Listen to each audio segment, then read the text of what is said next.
അപ്പോൾ ഇന്ന് നമ്മൾ റെസ്റ്റോറൻറ്റ് സ്റ്റൈലിലുള്ളൊരു ചില്ലി പനീറിൻ്റെ റെസിപ്പി ആട്ടോ കാണിക്കുന്നത്. നല്ല ടേസ്റ്റാണ് കഴിക്കാൻ, ഉണ്ടാക്കിയെടുക്കാനും അത് നല്ല എളുപ്പമാണ്. ആദ്യം നമുക്ക് പനീർ ഒന്ന് ഫ്രൈ ചെയ്തെടുക്കുകയാണ് വേണ്ടത്. അപ്പോൾ ഒരു ബൗളിലേക്ക് 1 ടീസ്പൂൺ കാശ്മീരി മുളക് പൊടിയും 1/2 ടീസ്പൂൺ കുരുമുളക് പൊടിയും 1 ടീസ്പൂൺ വെളുത്തുള്ളി ഇഞ്ചി പേസ്റ്റും 1/2 ടീസ്പൂൺ ഉപ്പും ചേർത്ത് കൊടുക്കാം. എന്നിട്ട് അതിലേക്ക് കുറച്ച് വെള്ളം ഒഴിച്ചു കൊടുത്തിട്ട്, അതായത് 1-2 ടീസ്പൂൺ വെള്ളം ഒഴിച്ചിട്ട് അത് നന്നായിട്ടൊന്ന് മിക്സ് ചെയ്തെടുക്കാം. ഒരു പേസ്റ്റ് പരുവത്തിലാക്കി എടുക്കുക. അപ്പോൾ ഈ റെസിപ്പിയിൽ നമ്മൾ കളറൊന്നും ചേർക്കണില്ല കേട്ടോ. അതിന് പകരമായിട്ടാണ് കാശ്മീരി മുളക് പൊടി ചേർത്തിട്ടുള്ളത്. സാധാരണ മുളക് പൊടി എടുത്താലും മതി. അപ്പോൾ നമ്മുടെ എരിവിനനുസരിച്ച് ചേർക്കുക. ഇനി അതിലേക്ക് ഇതുപോലെ ക്യൂബ്സ് ആയിട്ട് കട്ട് ചെയ്തെടുത്തിട്ടുള്ള ഒരു 250 ഗ്രാം പനീർ ചേർത്ത് കൊടുത്തിട്ട് ആ മസാല അതിൻ്റെ എല്ലാ ഭാഗത്തേക്കും ആവുന്ന രീതിയിൽ നന്നായിട്ടൊന്ന് മിക്സ് ചെയ്തെടുക്കുക. അതിനുശേഷം പിന്നെ അതിലേക്ക് നമുക്ക് ഒരു 3 ടേബിൾ സ്പൂൺ കോൺഫ്ലോർ ആണ് ചേർത്ത് കൊടുക്കേണ്ടത്. കോൺഫ്ലോർ ചേർത്ത് കൊടുത്തിട്ട് അതിൻ്റെ എല്ലാ ഭാഗത്തേക്കും നന്നായിട്ടൊന്ന് കോട്ട് ചെയ്തെടുക്കണം.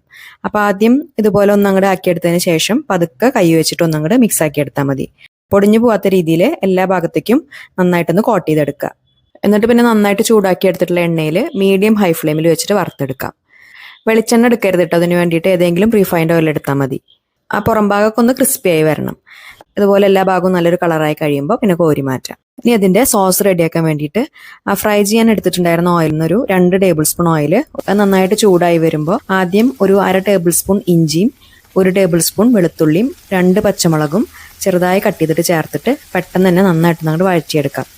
ഈ സമയത്ത് ഫ്ലെയിം മീഡിയം ഹൈ ഫ്ലെയിമിൽ തന്നെ വെക്കാനായിട്ട് ശ്രദ്ധിക്കുക. ഇത് നമ്മൾ ചെയ്യുമ്പോൾ ഓരോന്നും പെട്ടെന്ന് വേണം ചെയ്തെടുക്കാൻ. എന്നിട്ട് അതിൻ്റെ പച്ചമണം ഏകദേശം ഒന്ന് മാറി വരുമ്പോൾ ഒരു ചെറിയ സവാളയും ഒരു പകുതി ക്യാപ്സിക്കും അതുപോലെ സ്ക്വയറായിട്ട് കട്ട് ചെയ്തിട്ട് ചേർത്ത് കൊടുത്തിട്ട് അതൊന്നങ്ങോട്ട് വഴറ്റിയെടുക്കാം. സവാളയും ക്യാപ്സിക്കും ഒരുപാട് വേവരുത്, ഒന്നങ്ങോട്ട് വാടി വന്നാൽ മതി. കഴിക്കുന്ന സമയത്ത് നമുക്കതിങ്ങനെ കടിക്കാനായിട്ട് കിട്ടണം. അതിനുശേഷം അതിലേക്ക് 1 ടേബിൾ സ്പൂൺ ചില്ലി സോസും 2 ടേബിൾ സ്പൂൺ ടൊമാറ്റോ സോസും 1 ടീസ്പൂൺ ഡാർക്ക് സോയാ സോസും പിന്നെ അതുപോലെ തന്നെ 1 ടീസ്പൂൺ വിനാഗിരിയും ചേർത്തിട്ട് എല്ലാം കൂടിയിട്ട് നന്നായിട്ട് അങ്ങോട്ട് മിക്സ് ചെയ്തെടുക്കാം. ചില്ലി സോസിൻ്റെ അളവ് നമ്മുടെ എരിവിനനുസരിച്ച് ചേർക്കുക. എന്നിട്ട് പിന്നെ അതിലേക്ക് ഒരു 1/2 കപ്പ് ചെറിയ ചൂടുള്ള വെള്ളം ഒഴിച്ചിട്ട് അത് നന്നായിട്ടൊന്ന് തിളച്ച് വരുമ്പോൾ 1 ടേബിൾ സ്പൂൺ കോൺഫ്ലവർ ഒരു 1/4 കപ്പ് വെള്ളത്തിലൊന്ന് നന്നായിട്ട് മിക്സ് ചെയ്തെടുത്തിട്ടുണ്ട്. അത് അതിലേക്ക് ചേർത്ത് കൊടുത്തിട്ട് നന്നായിട്ടൊന്ന് തിളപ്പിച്ചെടുക്കാം.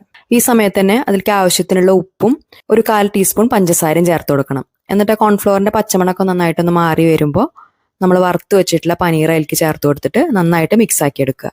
കൂടെ ഒരു 1/2 ടീസ്പൂൺ കുരുമുളക് പൊടിയും ചേർക്കുക. ഇവിടെ ഇപ്പോൾ നമ്മളിത് കുറച്ച് ഡ്രൈ ആയിട്ടുള്ള രീതിയിലാണ് ചെയ്തിട്ടുള്ളത്.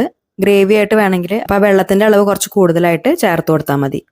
എന്നിട്ട് പിന്നെ അവസാനം അതിലേക്ക് സ്പ്രിംഗ് ഓണിയൻ്റെ ഗ്രീൻ കളറിലുള്ള ഭാഗം ചെറുതായി കട്ട് ചെയ്തിട്ടൊന്ന് ചേർത്ത് കൊടുക്കുകയാണ് വേണ്ടത്. നമ്മുടെ കയ്യിൽ സ്പ്രിംഗ് ഓണിയൻ ഇല്ലാത്തതുകൊണ്ട് കുറച്ച് മല്ലിയില ചെറുതായി അരിഞ്ഞതാണ് ചേർത്ത് കൊടുത്തിട്ടുള്ളത്. എന്നിട്ട് എല്ലാം കൂടിയിട്ട് നന്നായിട്ട് മിക്സ് ആക്കി എടുത്താൽ നല്ല ടേസ്റ്റി ആയിട്ടുള്ളൊരു ചില്ലി പനീർ റെഡിയായി.